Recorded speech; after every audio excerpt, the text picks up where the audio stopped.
N'oubliez pas de vivre. Samedi 19 mars 2022 s'est achevée au Sacré-Cœur de Montmartre, à Paris, la course de la liberté.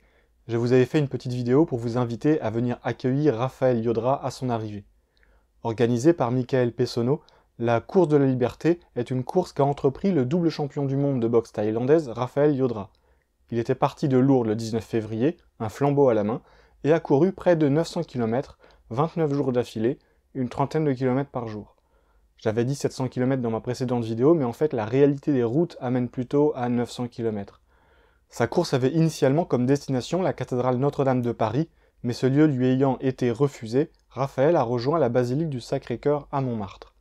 La course de Raphaël a été très peu médiatisée, à part quelques gazettes locales et médias indépendants, et très peu de personnes en ont entendu parler. Et pourtant, je considère que cette course était historique. Plusieurs personnes s'étaient relayées pour accompagner Raphaël dans sa course lors de ces diverses étapes. Il y a eu des coureurs, il y a aussi eu un homme avec qui j'ai pu discuter à Montmartre et qui a emprunté un vélo à sa fille pour accompagner Raphaël sur le chemin. Tout comme pour le convoi de la liberté, cette aventure a démontré la grande générosité spontanée du peuple français, qui a offert le gîte à Raphaël et à son équipe chaque nuit. Je crois qu'une seule fois au début ils ont dormi sous la tente, et ensuite, sur tout ce chemin de Lourdes à Paris, des gens ont proposé leur maison pour offrir le repos aux coureurs de la liberté et aux autres marcheurs. Des groupes de marcheurs en soutien à Raphaël étaient aussi partis à pied d'Arras et du Mont Saint-Michel pour arriver à Paris en même temps que Raphaël. Symboliquement, Raphaël a porté un flambeau en courant de Lourdes à Paris, en référence au mythe de Prométhée et symbole de la liberté à transmettre comme on transmet un feu. Du mythe de Prométhée à la course de la liberté, de Notre-Dame de Lourdes au Sacré-Cœur de Montmartre, du Mont Saint-Michel à Notre-Dame de France, ce sont des initiatives très enracinées dans notre territoire et notre culture qui se sont rejointes pour célébrer la liberté, et qui témoignent d'un amour et d'unité très française de la liberté. Raphaël avait donné rendez-vous à qui le désirait à le rejoindre porte des Lilas à Paris pour courir la dernière étape vers Montmartre. Je suis donc allé à Montmartre, à l'arrivée de la course de la liberté, pour vous faire un reportage photographique. À Montmartre, un petit groupe de personnes avait répondu présent, témoignant de leur désir de liberté, de leur résistance face aux restrictions de liberté, au pass vaccinal et aux suspensions sans revenu des soignants. Vous trouverez mon reportage photo sur mon blog. Je vous mets le lien en description et en commentaire.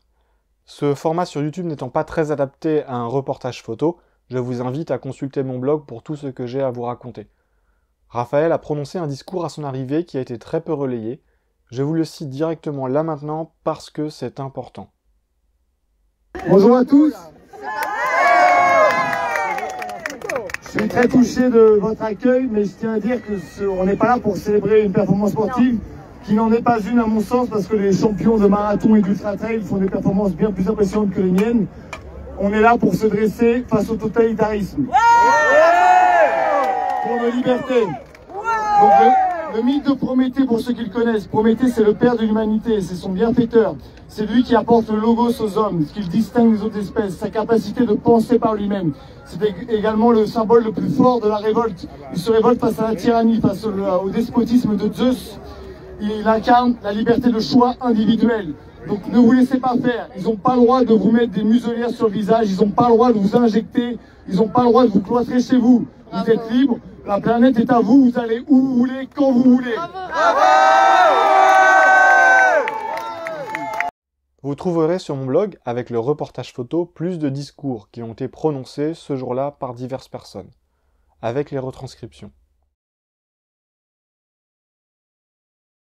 En suivant l'accueil de cette course de la liberté était aussi organisé un hommage à Neigé, un gilet jaune très engagé dans les manifestations parisiennes, organisateur et déclarant de manifestations et qui est mort récemment. J'ai donc également réalisé un reportage sur cet hommage. Vous trouverez mes photos et les divers textes qui ont été lus lors de cet hommage sur mon blog. C'était un hommage et un témoignage de foi très touchant.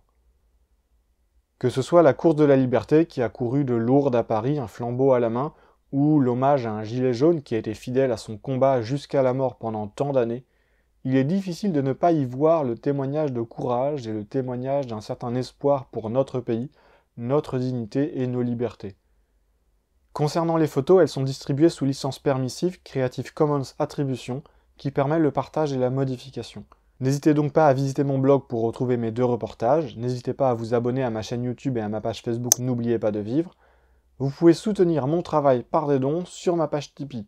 Déjà 6 personnes depuis l'ouverture de la chaîne ont fait un don, merci profondément, c'est ce qui permettra peut-être de pérenniser cette chaîne.